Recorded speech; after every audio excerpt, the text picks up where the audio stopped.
안녕하세요. 송도 트레이더입니다. 이번 영상은 오랜만에 좀 개별적인 알트코인을 좀 이제 분석이라고 하면 분석이죠. 지금 장이 굉장히 전반적으로 하락하고 있어서 안 좋은데, 여기에 대한 이제 특정 알트코인이 일단 제가 좀 유심히 지난 크립토 시장에서 매매를 해오면서 추종을 했던 게 처음에 비트맥스에서 선물 거래를 처음 했을 때 이전에는 현물 매매를 했죠. 바이낸스나 업비트를 통해서 많이 했는데 선물 거래를 처음 할 때 이 알라메다 리서치 FTX가 최근에 파산을 하고 알라메다 리서치도 위기다라고 이런 찌라시가 도는데 사실 어쨌든 같은 한 팀이라고는 하지만 알라메다 리서치와는 거의 별개라고 보시면 됩니다. 알라메다 리서치는 FTX는 거래소고 알라메다 리서치는 마켓 메이킹 세력들 팀이라고 보시면 되는 건데 제가 느꼈던 이 알라메다 리서치는 굉장히 실력도 있고 자금력도 많고 무엇보다도 시장을 크래시하게 만들거나 진짜 인위적으로 펌핑을 만들거나 이런 데 굉장히 특화가 되어 있다. 특히나 또 이제 상한가와 하한가가 없는 이 코인 시장에서 그들의 영향력을 펼쳤던 게 굉장히 화려합니다. 제가 기억나는 코인들도 몇 가지가 있고 특히나 대장주인 비트코인 가격도 알라메다 리서치가 수천억 가량의 공매도를 통해서 인위적으로 끌어서 내린 적도 있었고 물론 2019년이긴 한데 그렇게 해서 벌어들인 알라메다 리서치의 수익들은 이제는 자체적으로 메이저 코인들을 인위적으로 덤핑하지 않고 상승장을 편승을 해가지고 세럼과 솔라나 같은 기반 코인들을 먼저 엄청 올려두고 뒤따라서 진짜 FTT 코인까지도 끌어올리고 진짜 어떻게 보면 2020년에 대놓고 드러냈던 세력들 팀들을 저는 2020년에서 2021년 대놓고 세력질한 팀 두 명, 팀들 기억이 나는 게 알라메다 리서치, 메다 리서치 그리고 그레이스케일입니다. 그레이스케일은 어쨌든 기관용 그 투자를 이제 받아서 기관들한테 자금을 받아가지고 GBTC 뭐 ETH 이런 것들을 어 투자 증서처럼 이렇게 해서 제공을 해줬는데 위탁으로 투자를 해준 개념이나 마찬가지죠. 이들은 어쨌든 메이저 코인을 올렸고 알라메다 리서치는 개별적인 코인들을 많이 올렸다. 그 중에서 알라메다 리서치가 인위적으로 펌핑을 했던 걸 보면 어 굉장히 진짜 예상할 수 없을 정도의 시장의 변동성을 만들어냈던 것 같아요. 그 중에서 뭐 전에도 말씀드린 것처럼 솔라나나 이런 차트들을 보시면 알겠지만 굉장히 인위적으로 많이 올렸습니다. 거의 500원에서 20만 원, 30만 원까지 올렸는데 저는 물론 솔라나를 크게 그 당시에 먹지 못했습니다. 솔라나는 못 먹고 다른 개별적인 알트코인들을 먹었는데 제가 워낙 어, 상승장에는 약했던 체질이에요. 제가 하락장을 크게 겪었던 사람이라서 저점 대비로 해서 오랫동안 포지션을 들고 있었던 적이 없어요. 그러니까 많이 들어봐야지만 일주일 내지 3주 거의 한 달? 근데 그때 당시를 되돌려서 생각을 해보면 2020년 한 10월부터 11월까지 잡았던 포지션들을 그대로 그냥 아무것도 안 하고 6, 7개월간 그냥 그대로 냅뒀으면 알라메다 리서치나 뭐 이런 다른 세력들이 올렸던 가격들을 편승을 했으면 엄청난 수익을 얻었을 것이다라고 아쉬움이 있어요. 아쉬움이 있는데 어쨌든 지난 일들을 생각해봐야지 뭐 되돌려지는 게 아니잖아요. 저만의 또 이제 그런 아쉬움이 있을 거고 구독자분들만의 또 그런 아쉬운 경험들이 있잖아요. 아쉽기는 한데 어쨌든 저는 기회는 계속 있다고 생각을 하는데 전에도 말씀드린 것처럼 마지막 사이클이 기회가 되지 않을까라고 생각을 합니다. 우선은 좀 이제 잡다한 설명들이 좀 많았던 것 같은데, 오늘은 이 램 프로토콜의 흐름이 어떤 식으로 갈 것인지에 대한 의심적인 부분들이 있어요. 일단 알라메다 리서치, 제가 기억나는 것 중에 하나를 살펴보면 이 알라메다 리서치가 어떤 시장에 어떠한 지배력을 가지고 있었냐면, 과거 코로나 빔이라고 아시는 분들은 아실 겁니다. 비트코인이 1만 달러에서 이제 3천 달러까지 하락을 했죠. 이때 아마 원유 같은 경우에는 마이너스 유가 사태가 났고, 주식시장도 서킷 브레이크가 걸릴 정도로 나스닥이 7, 8천 포인트를 왔다 갔다 했습니다. 정말 엄청난 유동성이었죠. 그리고 그 이후에는 진짜 우상향 하듯이 올랐는데, 이때 당시 알라메다 리서치의 영향력은 거의 2019년 한 5월부터 행사를 했습니다. 2019년부터 이 텀에 알라메다 리서치는 리더보드에도, 지금은 원효띠가 한국에서 1위죠. 알라메다 리서치가 이 구간 때 거의 본인 부계정까지 포함을 해가지고 거의 7천 비트, 1만 비트 가량의 비트코인 수익을 얻었어요. 이렇게 본인들이 마켓 메이킹을 해가지고 얻어낸 수익이죠. 그리고 이 구간 때 1만 달러 이 구간 때 몇천억치의 공매도로 물량을 실었습니다. 그리고 1차적인 상승이 오고 8,000달러에서 3,000달러 정도 떨어졌을 때 비트맥스만 유독 가격 하락이 심했어요. 그러니까 그때 바이낸스는 4,000달러였는데 비트맥스는 3,500달러인 거예요. 벌써부터 15% 이상의 역프리미엄이 나는 거죠. 이건 인위적으로 공매도 물량을 찍어 누른다는 것밖에 말할 수가 없는 건데, 근데 갑자기 비트맥스가 시스템이 어떻게 되어 있냐면, 여기는 청산 물량들이 그대로 시장가에 팔리는 게 아니거든요. 물론 팔리는 것도 있고, 그때는 워낙 시장에 좀 이제 0원까지 제로까지 밀릴 수가 있으니까 청산 물량들을 순차적으로 하나씩 하나씩 내놓습니다. 그러니까 청산 물량들을 만약에 한 100억치가 청산이 됐으면 이렇게 대놓고 걸려요. 22,376달러인데 22,376.5달러에 1000만 개가 걸리는 거죠. 근데 그 물량들이 해소가 되지 않으면 그게 누군가가 매도벽으로 쌓아놓은 매도 물량인 줄 알고 계속해서 끌어내리면서 연쇄적인 청산이나 매도 압력을 좀 이제 줄 수 있는 그런 트리거 역할이 될 수가 있는 거죠. 근데 알라메다 리서치가 이 구간 때 굉장히 많은 물량들을 잡았는데, 이 3,000달러, 3,500달러에서 비트맥스 서버가 멈춥니다. 서버가 멈춰요. 그리고 나서 알라메다 리서치의 사실상 본체였죠. 본체였던 샘 뽀그리는 이때 당시에는 그렇게 엄청 영향력이 크진 않았어요. 지금은 진짜 몇백만 팔로우고 그랬는데, 제가 그때 팔로우를 했을 때만 해도 한 7만 명 정도가 됐던 것 같아요. 그때 당시 비트맥스 하드웨어에는 문제가 없었습니다.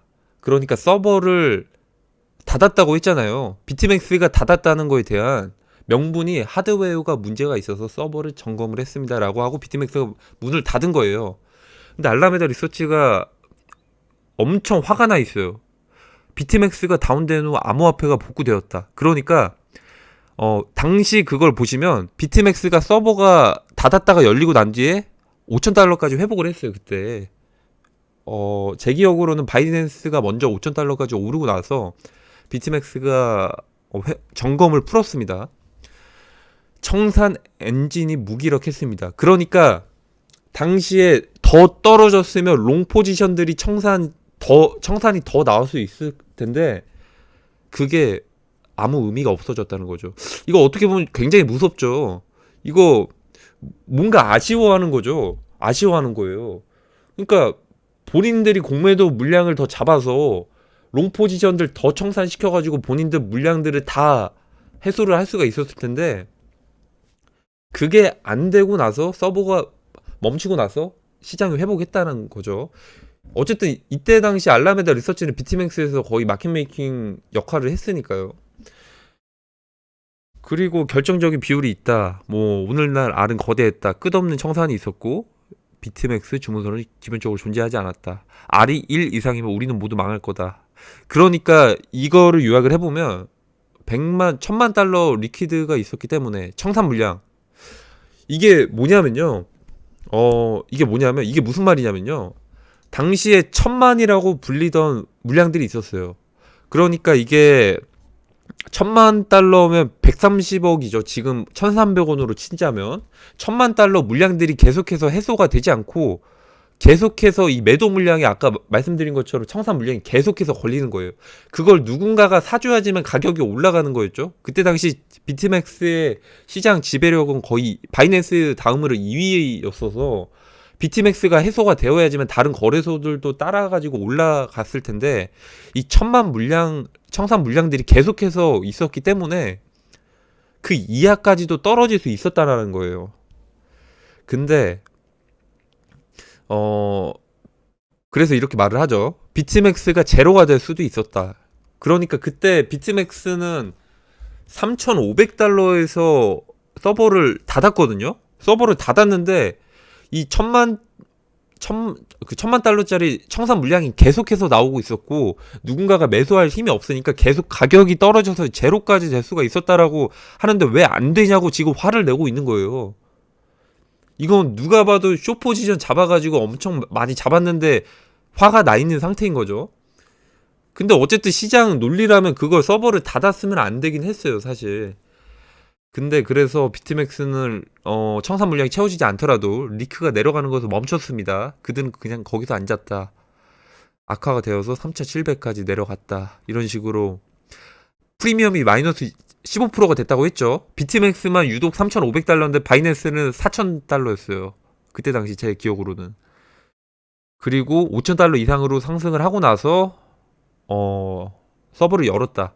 사실상 3,500달러에서 5,000달러까지 오를 정도면 거기서 더 이상의 공매도 공격을 하면 리스크가 굉장히 큽니다. 그 정도 반등이 온다면 많은 물량들을 이제 익절을 해가지고 청산을 할 수도 있었기 때문에 어쨌든 본인이 화가 났다고 이렇게 말을 하는 거예요. 이렇게 화낼 필요에는 이유가 있겠죠. 당연히 본인들이 물량들이 잡았으니까 1만 달러에서 그리고 그 이하까지 떨어졌으면 2천억치를 잡았으면 만약에 비트맥스만 유독 한 100달러까지 떨어졌다고 하면 어떻게 되죠? 거의 99.9%죠.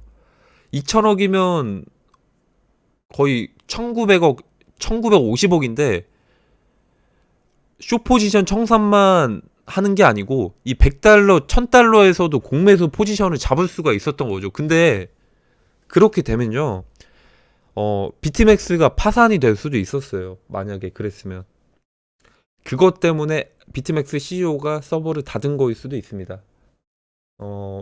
여기에 대한 그 논리는 그 시장 그 흐름은 뭐였냐면 그때 당시 보험금이 사실상 비트맥스가 제로까지 떨어지게 되면 모두 다 청산이 되는 겁니다.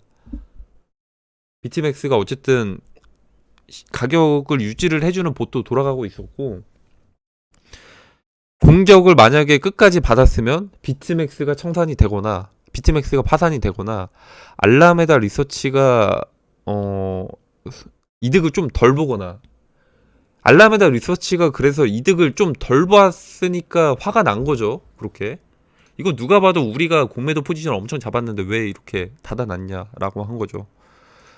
근데 또 생각을 해보면 이 제로까지 충분히 1000달러까지 1달러까지 밀 수가 있었거든요. 알라메다 리서치는 이때 당시 공매수 물량이 3500 뭐 이럴 때 얼마 안 됐어요.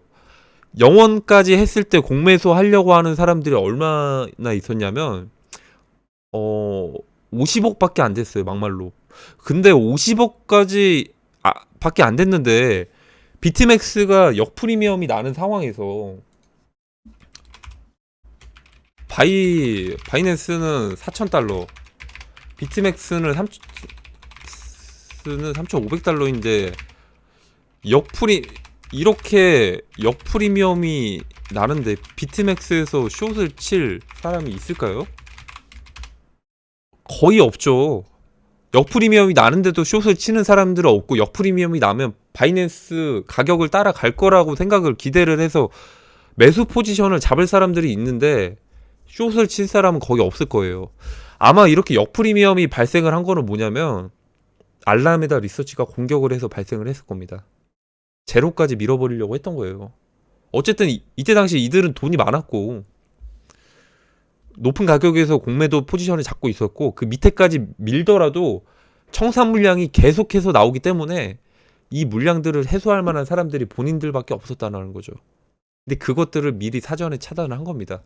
어떻게 보면 비트맥스 당시에 어느 구간에서 공매수 포지션을 잡았던 사람들을 모두 다 청산을 시키려고 했던 게 알라메다 리서치입니다.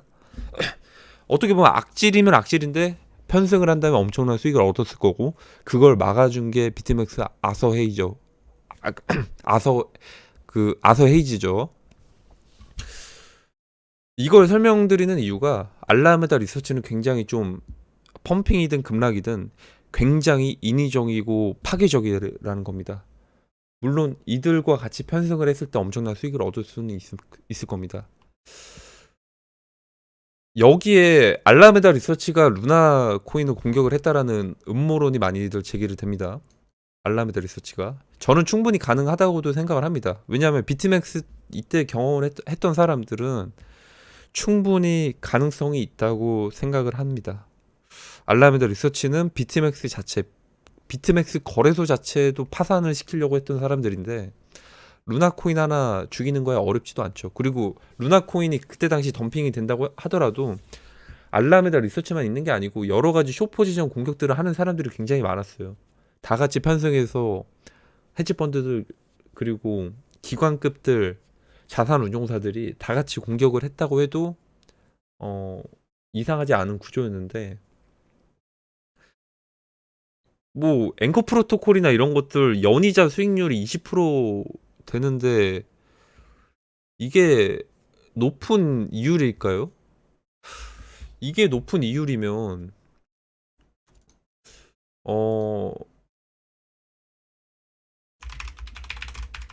썬점 아이 이게 높은 이율이면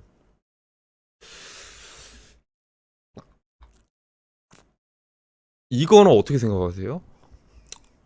트론 USDD죠. USDD 46.71%예요. 연이자가. 앵커 프로토콜은 20%밖에 안 됐어요. 근데 이거 아직도 멀쩡하잖아요. 멀쩡한 척 하는 건지 유지를 하는 건지 모르겠는데 그래서 제가 하고 싶은 말은 뭐냐면 지금 언론들이나 이런 데서 뭐 되게 많이 뿌렸었잖아요. 앵커 프로토콜 뭐 사기다. 아예 그 앵커 프로 20% 연이자 다단기다 돌려막기다. 저는 어쨌든 이것 또한 기획적인 하나의 쇼라고 생각을 합니다.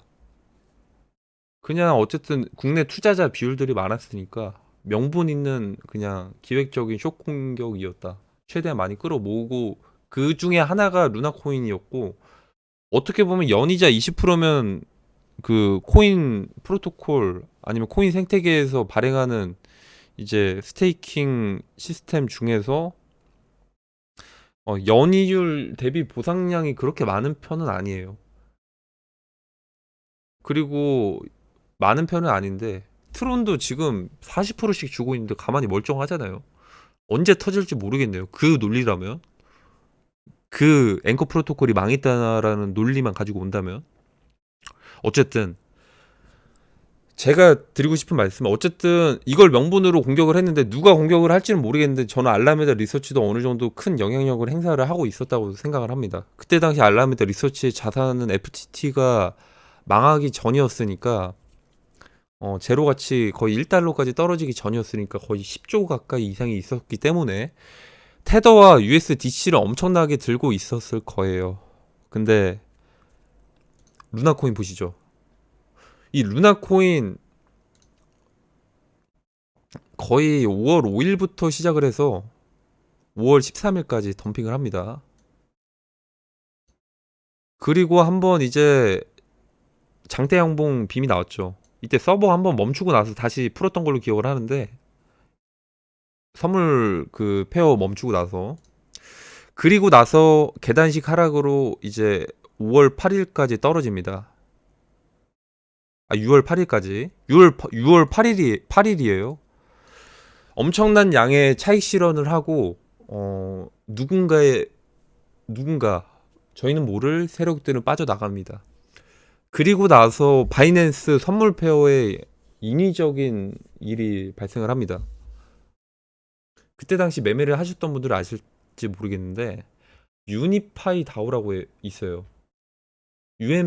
유니파이 다오 프로토콜 다오라고 이렇게 읽는 게 맞나 모르겠는데 유엔파이 다오, 이거는 현물 차트가 아니에요. 선물 차트인데 루나코인 차익 실현하고 떠나고 나서 6월 8일, 6월 9일이죠. 그리고 나서 6월 6일, 6월 7일. 아니, 조금씩 이렇게 하락을 하고 털고 나서 6월 7일, 9일, 6, 7, 8, 9. 6월 6일, 6월 7일에 UN파이 다오라는 게 2.6달러에서 42달러까지 인위적으로 상승을 했습니다. 이렇게 대거 차익 실현을 하고 난 뒤죠. 시장에 돈이 얼마나 많이 남았겠어요. 근데 저는 이것도 알라메다 리서치로 추정이 되는데 바이낸스가 직접적으로 이런 식으로 펌핑을 하지는 않는다고 생각을 하거든요. 바이낸스는 근본적인 펌핑의 그 움직임을 보여줍니다. 다 같이 떠먹여 주는 거죠. 한번 바이낸스 창펑자오가 올렸다고 추정이 되는 코인들을 살펴보면 일단은 첫 번째로 루나 클래식. 루나 클래식은 바이낸스 창펑자오가 실제로도 루나 클래식 지분을 많이 소유를 하고 있었죠. 그리고 작년 제 기억으로는 8월 24일부터 0.00008에서 거의 이렇게 1파, 2파, 3파 정석의 그림을, 차트쟁이들이 보는 정석의 그림으로 상승을 보여줬었는데 이와 비슷하게 마찬가지로 마스크 코인도 있죠. 1파, 2파, 3파 차트쟁이들이 보는 이 1파, 2파, 3파의 정석의 그림을 보여줬습니다. 이것 또한 당연히 저는 창펑자오가 운전을 했을 거라고 생각을 합니다. 왜냐하면 어쨌든 마스크 코인도 결국에 바이낸스에서 거래하시는 분들은 블루버드 그 트위터 관련 인덱스 상품, 선물 상품이 있잖아요. 트위터랑 도지코인, 아니 그 마스크 코인이랑 도지코인이 추종하는 선물 인덱스 상품인데 그거를 상장시켰다는 거 어쨌든 마스크 코인 상승에 개입을 했다는 거와 마찬가지죠. 이것도 어쨌든 이러한 인위적인 상승은 FTX 파산 전에 일어났었네요. 근데 창펑자원은 생각을 해보면 좀 다 같이 좀 떠먹여 주면서 펌핑을 해주는, 그래서 아직까지도 트위터에서 팬층도 많고 거의 되게 좀 나쁘게 보지 않는 사람들이 많은 게 아닌가. 창펑이 어쨌든 미리 힌트를 다 줬었거든요. 어쨌든 제가 말씀드리고 싶은 건 알라메다 리서치와 창펑자오 그들의 펌핑 마켓 메이킹은 굉장히 차이가 많다. 창펑자오는 좀 근본적으로 다 같이 매겨주면서 올려주지만 알라메다 리서치는 누군가가 크게 손실을 볼 정도로 인위적으로 펌핑이나 덤핑이 나온다. 특히나 비트맥스가 파산이 될 뻔했던 것도 마찬가지고요. 그러면 오늘의 근본적인 얘기죠. 램 프로토콜. 이 얘기를 하기 위해서 서론이 길었습니다. 23분 정도. 알라메다 리서치가 이런 식으로 대단하다. 이 펌핑과 덤핑력 그리고 자금력만큼은 대단하다고 말씀을 드리고 싶고, 지금은 알라메다 리서치가 뭐 FTX가 파산이 돼서 조용하다 이렇게 말을 하는데 이들은 별개예요. 이들은 그냥 USDT 테더만 있으면, USDC 서클 그 기반 서클에서 발행하는 이 스테이블 코인만 있으면 언제든지 어떤 거래소에서든 마켓 메이킹을 할 수가 있죠. 이거 뭐 누가 제한하는 게 없잖아요. 근데 이들이 가격을 주도적으로 크게 올렸던 게 2020년에서 2021년 본인들이 만든 거예요. 솔라나 세럼 기타 등등 다른 것들도 만들려다가 만 것도 있었겠죠. 근데 지금 2023년에 새로운 코인을 만들어서 발행 펌핑할 수 있을까요? 이들은 엄청난 혐의를 받고 있습니다. 여기서 신생 프로젝트를 만들어 가지고 거의 초기 투자 라운드까지 진행을 해가지고 초기 투자를 하고 엑싯을 또 제공을 하고 이런 과정을 할 수가 있을까요? 얘네들은 팀이에요. 알라메다 리서치는 팀이지 지금 어쨌든 그런 영향력을 행사했던 게 FTX 거래소가 살아 있어서 가능했던 거지 신생 코인들을 만들어서 펌핑을 할 수는 없어요.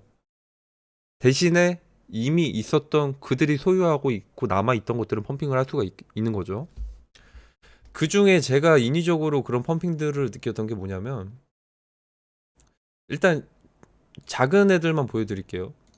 크림 파이낸스, 알라메다 리서치 포트폴리오에 또 있었던 코인이죠. 최근 상승장 때는 얘네는 크게 오르지 않았고 시총이 작다 보니까 FTX 파산 이후에 인위적으로 펌핑이 일어났어요. 아마 이거는 포트폴리오 비율이 작다 보니까 본인도 물량 처리를 하려고 아주 빠르게 올렸던 걸로 추정이 되고 그리고 AKRO 아크로폴리스가 있습니다. 이것 또한 이제 그 크림 파이낸스가 펌핑이 되고 나서 0.002에서 0.009까지 하루 만에 4배 가까이 올랐죠. 이거 공통적으로 특징이 있지 않나요? 특징. 인위적이다. 창펑자오가 올렸던 건 1파, 2파, 3파 모두를 다 같이 떠먹여 주는데 굉장히 인위적이고 화끈합니다. 그러면 남은 게 뭐가 있을까? 라고 생각을 해보면 저는 계속해서 주시를 하고 있는 게 있어요. 바로 램 프로토콜이죠. 이번 영상의 본질이에요. 램 프로토콜. 사실 알라메다 리서치는 램 프로토콜을 인수한 거나 마찬가지입니다. 경제적인 지분 그 정신적인 그 지주를 떠나서 넘어서서 경제적인 지원을 엄청나게 해주는 그 쩐주 역할이라고 해야 되죠. 근데 이들이 사실상 렌을 소유하고 있었는데 FTX가 파산을 했잖아요. 그래서 알라메다도 영향을 있을 수가 있겠구나라고 생각을 하는데 어쨌든 매매는 돌아갑니다. 매매는 그 마켓 메이킹을 할 수가 있어요. 근데 최근 들어서 램 프로토콜이 가장 이슈를 겪고 있었던 게 얘네가 이렇게 말을 한 거예요. 개발 자금이 없다 우리 알라메다 리서치 지원 받았는데 얘네 FTX 파산돼서 지원 끊길 것 같다. 이래서 우리 램 프로토콜 2.0 만들어야 됨. 그래서 램 프로토콜 발행해서 이거 개발 자금으로 쓸게. 이렇게 해서 램 프로토콜 개발 자금으로 추가적으로 램 프로토콜을 얼마나 발행을 할지를 투표를 합니다. 투표를 해서 나온 게 거부하다도 있었고 그냥 발행 자체를 거부를 하는 거죠. 1억 개, 1억 5천만 개, 5천만 개, 2억 개가 있었는데 결국에는 2억 개 발행이 통과가 됩니다. 램 프로토콜 2억 개면 지금 얼마죠? 개당 150원으로 가정을 하면 거의 300억 가량이 되네요. 지금 시장에 있다가 다 팔아도. 근데 여기서 드는 의문이 이겁니다. 이렇게 코인을 엑시트해서 받은 거와 마찬가지의 기능을 하는데 알라메다 리서치가 이렇게 받은 램 프로토콜 2억 개를 그냥 팔까? 이런 생각이 드는 겁니다. 이건 아직 그 모든 게 다 그냥 제 예측이에요. 저는 지금까지 이렇게 매매를 해왔고 예측인데 2억 개를 그냥 팔까? 그래서 제가 전에 말씀드린 게 있죠. 알라메다 리서치는 과거 솔라나 세럼 같은 걸 코인 새로 찍어 만들어서 펌핑하기 힘들다. 뭐 재판이나 이런 거 뭐 눈치 보는 것도 있을 수도 있겠지만 어쨌든 신생 프로젝트를 발행해가지고 찍어내는 거는 힘들어요. 근데 이 역할을 그대로 할 수 있는 게 지금 램 프로토콜이 2억 개를 받은 게 아닐까요? 2억 개를 추가로 발행한 게 아닐까요? 이들은 어쨌든 개발 자금 명목으로 가지고 있는 거예요. 2억 개를. 이건 거의 신생 프로젝트를 찍어낸 거나 마찬가지예요. 근데 여기서 중요한 게 뭐냐면요. 램 프로토콜은 1.0이에요, 지금. 선물 페어에 상장된 게 1.0이라는 겁니다. 그러면 2.0으로 업그레이드하면 기존의 선물 페어는 상장 폐지되고 됩니다. 재상장 될 수도 있죠. 2.0으로. 왜냐하면 1.0을 2.0으로 수합해야 되니까. 수합이라는 표현이 맞나 모르겠는데, 수합 교체해야 되니까. 그렇게 되면 어떻게 되죠? 지금 1.0으로 상장된 게 1.0이에요. 2.0으로 업그레이드가 된다면 이 차트가 모두 사라집니다. 모두 사라져요. 램 프로토콜 2.0으로 되면 상장 폐지 하고서 재상장하는 거니까. 이와 비슷하게 최근에 보여줬던 게 어떤 게 있죠? BNX 코인 아시는 분들은 아실 겁니다. 액면 분할했어요. 지금 그러니까 100분의 1로 액면 분할해가지고 지금 0.8달러인데 원래 같으면 80달러인 거죠. 액면 분할해가지고 재상장해가지고 지금 덤핑을 하고 있는데, 어쨌든 이전에 보여줬던 급락했던 차트도 있는데 그런 것도 다 사라지고 새로운 코인으로 됐습니다. 근데 만약에 그냥 제가 드는 생각이에요. 무조건 이 단어 없어요. 알라메다 리서치가 발행하는 그 관리하는 지금 거의 2억 개 가까이 되는 램 프로토콜을 가지고 있는데, 과연 이것들을 그대로 시장에 있다가 팔 것인지, 아니면 램 프로토콜 2.0 업그레이드 되기 전에 어쨌든 이 차트들은 사라집니다. 사라지기 전에 인위적으로 펌핑을 만들어낸 뒤에, 인위적으로 이런 식으로 펌핑을 만들어내고 본인들의 램 프로토콜 2억 개를 팔면서, 그리고 이 차트들을 모두 없애버리고 램 프로토콜 2.0이 탄생이 되는지, 여기에 대한 호기심은 있어요. 무조건은 없는 거예요. 무조건은 없는 거고, 이것 또한 시장이 어느 정도 받쳐줘야겠죠. 비트코인이 뭐 다 같이 떨어지면 다 같이 떨어질 수 있는 건데, 그렇다고 뭐 개별 알트들이 추종해서 따라가기도 하지만, 뭐 하락장 때도 뭐 인위적으로 올린다면 마음만 먹으면 올리는 거니까. 그렇다고 언제 올릴지도 저도 모르겠어요. 그냥 제 개인적인 생각이고, 이 물량들을 언제 처리하고 언제 차익 실현을 할까, 그리고 과연 지금 가격 150원에 팔 것인가에 대한 의문만 드는 겁니다.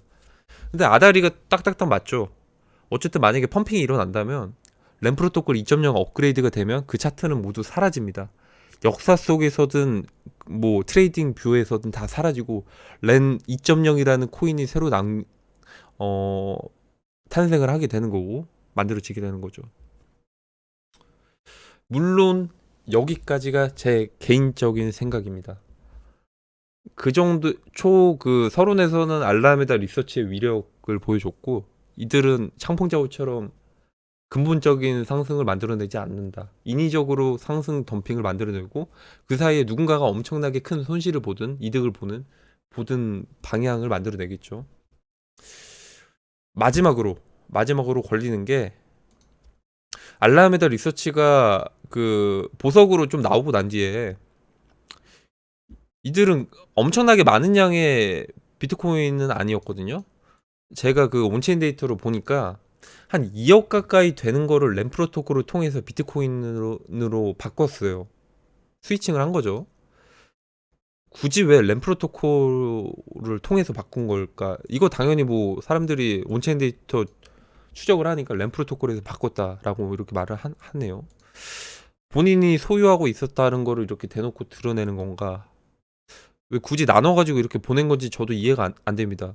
뭐 세이셸 기반이면 비트맥스도 세이셸에 있죠. 여기가 그러니까 어떻게 보면 그 근본 좀 보여지는 식으로 그냥 표면적으로만 보면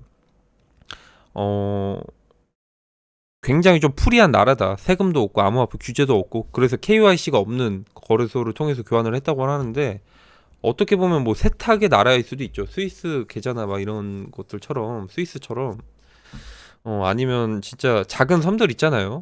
뭐 푸에트리안가 그 어떤 섬 있는데, 거기나 조세의 그 탈세를 위한 섬, 자금 세탁을 위한 섬, 이런 곳에서 그 570 이더리움이면 얼마 되지도 않아요. 이들이 뭐 수천억씩 굴리는데 570 이더리움이면 한 많아봐야 뭐 10억 가까이 되죠. 그리고 나머지 뭐 1억 얼마인가 그거를 램 프로토콜을 바꿨대요. 램 프로토콜에서. 근데 이거는 왜 직접적으로 언급을 하지 않고 세이시에 기반을 둔 KYC 없는 교환? 이 거래소도 언급을 해주지. 근데 램 프로토콜까지 언급을 하면서 온체인 데이터를 분석을 하는 사람들이 트위터를 통해서 추적을 했습니다. 이건 근데 최근은 아니고 12월 31일입니다. 이때부터 좀 추종을 해왔는데 사실 지금까지가 그냥 제 예측이고 시장 방향이 어떻게 될지는 모르는 거죠. 램 프로토콜의 미래가 어떻게 될지도 모르는 거고 그냥 어쨌든 저는 그냥 예측일 뿐입니다. 예측. 과연 150원에 그냥 그것들을 매도를 할 건지, 더 떨어지고 매도를 할 건지, 펌핑을 하고 매도를 할 건지. 다만 조건들은 삼박자가 다 맞아 떨어지죠. 그리고 보여줬던 인위적인 펌핑과 덤핑, 그리고 비트맥스까지 파산을 시키려고 했던, 그리고 솔라나와 세럼 같은 것들을 인위적으로 올렸던 것들을 보면 신생 코인을 발행해서 펌핑을 하기 이전에 다른 방법이 없을까 하면 생각을 해보면 램 프로토콜 2억 개가 발행이 됐네. 이것들 물량 처리를 하긴 해야 될 텐데 라는 생각이 듭니다. 이들이 보여준 움직임 진짜 다이나믹하죠. 세럼은 뭐 그렇게 많이 오르지도 않았어요. 많이 오르긴 했는데 이 BUSD 차트밖에 안 남아있어서 솔라나가 진짜 레전드였죠. 진짜. 거진